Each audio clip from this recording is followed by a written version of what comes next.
అదే గాన్గాపురం తెలంగాణ అని చెప్పి మనము వాళ్ళందరూ తీసుకొని ప్రతి అమాసకు గాన్గాపురం వెళ్ళి హోమాలు చేశాను. ఇప్పటికి 232 హోమాలు చేశాను. మేము ఆయనను నమ్ముకున్నాం కాబట్టి మాకు అనుకున్నవి కోరికలు అయితే నెరవేరుతున్నాయండి. మేము దత్తాత్రేయ స్వామిని నమ్ముకున్నాము. మేము అనుకున్న పనులు మాత్రం చాలా మంచిగా అవుతున్నాయి. చిన్నప్పటి నుంచి మా కష్టం జర కొంచెం ఏదైనా మంచిగా అనిపిస్తుంది. నెలకు వస్తున్నాం, పౌర్ణానికి వస్తున్నాం. ఇక్కడ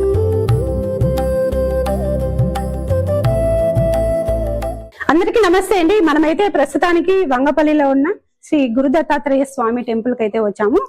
గాన్గాపురంలో ఉన్న దత్తాత్రేయ స్వామి ఎంతో మందికి ఇష్టము, అలాగే ఎంతో పవిత్రమైన పుణ్యక్షేత్రం అని చెప్పుకోవచ్చు. అలాగే మనకు ఈ వంగపల్లిలో ఉన్న టెంపుల్ వచ్చేసి తెలంగాణ గాన్గాపురం అని కూడా అనొచ్చు. సో మనమైతే ఈ గుడి విశేషాలు, అలాగే ఈరోజు పౌర్ణమి సందర్భంగా ఇక్కడ యజ్ఞాలు, హోమాలు, ప్రత్యేక పూజలు కూడా నిర్వహిస్తున్నారు. ఆ విశేషాలని మనము అడిగి తెలుసుకునే ప్రయత్నం అయితే చేద్దాం. అలాగే ఈ గుడిని ప్రతిష్ఠించింది శివశంకర శాస్త్రి గారు. సో మనమైతే 23 years నుంచి దత్తోపాసులుగా ఉంటున్నారని మనకు తెలుస్తుంది. మనమైతే స్వామి వారిని అడిగి చాలా విషయాలు అడిగి తెలుసుకునే ప్రయత్నం అయితే చేద్దాము. స్వామి నమస్తే. స్వామి శ్రీ గురు దత్త, జయ గురు దత్తమ్మ. ఇప్పుడు గురు దత్తాత్రేయ స్వామి అంటే అందరికి ఇష్టము, ఎన్నో మనకి అనుకున్న కోరికలను నెరవేరుస్తారని తెలుస్తుంది. అలాగే ఈ టెంపుల్ గురించి తెలంగాణ గాన్గాపురం అని అంటున్నారు. సో ఆ విశేషాలు ఏంటో మాకు చెప్పండి. తెలంగాణ గాన్గాపురం అంటే గాన్గాపురంలో ఎలా ఉందో అదే విధంగా ఇక్కడ కూడా మనం నిర్మాణించాం కాబట్టి అది ఒకటి తెలంగాణ గాన్గాపురం మనము పేరు పెట్టుకున్నాము. గాన్గాపురంలో ఎలా ఉంటుందో ఇక్కడ కూడా అక్కడ అదే ఉంటుంది కాబట్టి ఆ కిటికీలకి స్వామిని చూపించాలి కాబట్టి అదే గాన్గాపురం తెలంగాణ అని చెప్పి మనము ఈ గుడికి నామకరణం చేసామన్నమాట. ఓకే, ఇక్కడ గోశాల కూడా నిర్మిస్తున్నాం. అమ్మా రాబోయే రోజు ప్రజెంట్ గా 2 గోవులు ఉన్నాయి ఇక్కడ. రాబోయే రోజుల్లో గోశాల తప్పకుండా నిర్మిస్తాము. తర్వాత అన్నదాన బిల్డింగ్ కడుతున్నాము. పబ్లిక్ రావడానికి కోసం, ఉండడానికి కోసం కూడా నిర్మాణం చేస్తున్నాము. అది నవంబర్ నుంచి స్టార్ట్ చేస్తాము. తర్వాత ఫ్యూచర్ లో గుడి డెవలప్మెంట్ తప్పకుండా అవుతుంది. స్వామి యొక్క అనుగ్రహం దత్తాత్రేయుడు మన ముందు కాబట్టి తప్పకుండా అవుతుందని చెప్పి నా నమ్మకం. ప్రత్యేకంగా ఇక్కడ ఎలాంటి పూజలు నిర్వహిస్తారు? ప్రతి రోజు అర్చన ఉంటుందమ్మా. గురువారం అభిషేకం చేస్తారు గురుగారు. అదేవిధంగా ప్రతి పౌర్ణమికి అభిషేకము, హోమము, అన్నదానం ఉంటుంది. ప్రతి నెలకు ఒకసారి వచ్చేసి అభిషేకం, హోమం చేస్తాం. ఓకే, సో మీరు గాన్గాపురంకి వెళ్ళి 230కి పైగా హోమాలు, యజ్ఞాలు చేశారని తెలుస్తుంది. సో అలాగే ఇక్కడ ఇలాంటి హోమాలు ఏమైనా జరిపే అంటే అంతటి విశిష్టత ఏమైనా ఉంది? చేస్తాము. ప్రతి పౌర్ణమికి అభిషేకం ఇప్పుడు చేస్తాము, అభిషేకం, హోమం చేస్తాము. గాన్గాపురం వెళ్ళి కూడా ప్రతి అమావాస్యకి వెళ్ళి అభిషేకాలు చేస్తాము.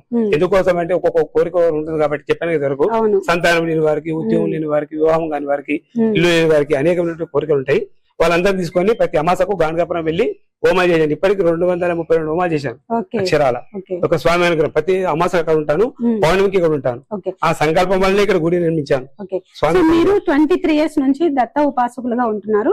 సో మెయిన్ గా మనము ఎలాంటి మంత్రం పఠిస్తే ఆ దత్తాత్రేయ స్వామి అనుగ్రహం మనకి కలుగుతుంది? అమ్మ మంత్రం అనేది గురువుతో చెప్పించుకున్నది. ముఖ్యంగా దత్తాత్రేయునికి మూల బీజము ద్రామ్ దత్తాత్రేయం అంటాం. అదొకటే రోజు దత్తాత్రేయ మూలమంత్రం జపం చేస్తే తప్పకుండా స్వామి వారు కరుణిస్తాడు. స్మరణ మాత్ర సంస్థాయ అంటారు. అంటే స్వామి స్మరణిస్తేనే పలికే దేవుడు దత్తాత్రేయుడు. ద్రామ్ దత్తాత్రేయ అని రోజు ఒక 108 సార్లు గానీ, ఒక 21 టైం గానీ, లేదా 108 సార్లు 51 యథాశక్తి స్వామి దగ్గర కూర్చొని దత్తాత్రేయుని మంత్రాన్ని స్మరణ చేయాలి ప్రతిరోజు కూడా. ఎక్కడ దేవతలు ఉంటారు అంటే ఇక్కడ స్మరణలో స్మరణ మాత్ర సంస్థ. ఎక్కడ దేవతలు ఉంటారంటే ఎక్కడ స్మరణ ఉంటుందో అక్కడ దేవతలు ఉంటారు. పూజ కంటే ముఖ్యంగా కలియుగం లోపల స్మరణం ఉండాలి. భగవంతుడి స్మరణ, రాముడు గాని, శివుడు గాని, దత్తుడు గాని, హనుమంతుడు గాని వీళ్ళ యొక్క స్మరణ చేస్తే తప్పకుండా మన్నపడు దేవుడు మన్నపడి ఉంటాడు. శంకర శాస్త్రి గారి యొక్క ఆధ్వర్యంలో వంగపల్లి గ్రామంలో నిర్మించిన ఈ యొక్క దత్తాత్రేయ స్వామి దేవాలయంలో ప్రతిరోజు భక్తుల సహాయ సహకారం చేత ధూపదీప నైవేద్యంలో నిర్వహిస్తూ, అలాగే ప్రతి గురువారము స్వామివారికి పంచామృతాభిషేకం, విశేష అర్చనలు చేయడం జరుగుతుంది. అలాగే ప్రతి పౌర్ణమి రోజున భక్తుల సహకారం చేత దత్తాత్రేయ స్వామి హోమం, రుద్రహోమం చేయడం జరుగుతుంది. కావున భక్తులందరూ ఇప్పటికి వస్తున్నారు. అధిక సంఖ్యలో రావాల్సిందిగా కోరుచున్నాం. శ్రీ గురు దత్తాత్రేయ స్వామి వారి దివ్య క్షేత్రము, వంగపల్లి మండలము, యాదాద్రి జిల్లా ఉన్నటువంటి మా యొక్క శ్రీ శివశంకర శాస్త్రి గారు మా యొక్క గురువు గారు. అలాగే దత్త ఉపాసకులు. గురువు గారితో పాటు ప్రతి పౌర్ణమికి మేము అందరం కూడా ఇక్కడికి వచ్చి ఈ యొక్క అభిషేక హోమ కార్యక్రమాల్లో పాల్గొని ఆ యొక్క గురు దత్తాత్రేయ స్వామి వారి యొక్క అనుగ్రహము మాకు కూడా వచ్చేటట్టుగా ఆ అదృష్టం మాకు కల్పించినందుకు శివశంకర శాస్త్రి గారికి ఎంతో మేము ప్రణామాలు చెప్పుకుంటున్నాము. అలాగే మాతో పాటు ఉన్నటువంటి భక్తులు ఎవరైతే ఉన్నారో వారందరికీ కూడా ప్రతి ఒక్కరికి పేరు పేరున ఆ యొక్క దత్తాత్రేయ స్వామి వారి అనుగ్రహము అందరికీ లభించాలని, వారి యొక్క అభీష్టాలన్నీ కూడా అతి శీఘ్రంగా తీరిపోయి అందరూ చల్లగా ఉండాలని చెప్పేసి కోరుకుంటూ గురు దత్తాత్రేయాయ నమః. నమస్తే అండి, నా పేరు గీత. మేము ఒక 10 ఇయర్స్ నుంచి దత్తాత్రేయుని నమ్ముకున్నాము. ఇంతకుముందు గాన్గాపూర్ వెళ్ళే వాళ్ళము. మాకు ఈ స్వామి ఇప్పటి నుంచి కాదు, ఒక 30 ఇయర్స్ నుంచి పరిచయము. కాకపోతే స్వామి వారు ఇక్కడ విగ్రహ ప్రతిష్టాపన చేసిన తర్వాత మేము దత్తాత్రేయ అక్కడి గాన్గాపూర్ వెళ్ళకుండా ఇక్కడికి ప్రతి పౌర్ణమికి వస్తున్నాము.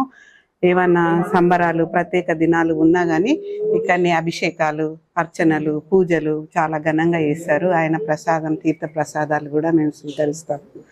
మరి ఇంకొకటి, మేము ఆయనను నమ్ముకున్నాం కాబట్టి మాకు అనుకున్నవి కోరికలు అయితే నెరవేరుతున్నాయండి. నా పేరు మమత. మేము దత్తాత్రేయ స్వామిని నమ్ముకున్నాము. మేము అనుకున్న పనులు మాత్రం చాలా మంచిగా అవుతున్నాయి. స్వామివారిని నమ్ముకుంటూ హోమంకు, పూజలకు అన్నిటికీ హాజరవుతున్నాం. నా పేరు భాగ్యవతి. మేము ఇక్కడికి వచ్చినప్పటి నుంచి మా కష్టం జర కొంచెం ఇదైనా మంచిగా అనిపిస్తుంది. నెలకు వస్తున్నాం, పౌర్ణానికి వస్తున్నాం. ఇక్కడ ఓకే, ఎలా ఉంది స్వామివారిని చూస్తుంటే? మంచిగా అనిపిస్తుంది. ఓకే, విగ్రహమూర్తిని చూస్తుంటే మంచిగా ఉంది, ఆనందంగా ఉంది. ఇప్పుడు కొన్ని కష్టం నుంచి కొంచెం తేరుకున్నాము. వస్తున్నా, నెలకు వస్తున్నాయి ఇక్కడ. ఓకే, సో ఈ టెంపుల్ కి రాగానే మీకు ఎలా అనిపిస్తుంది? ప్రతిసారి మంచిగా ఉంటది, మంచిగా అనిపిస్తుంది. వాతావరణం మంచిగా అనిపిస్తుంది. ఇక్కడికి వస్తే హ్యాపీగా అనిపిస్తుంది.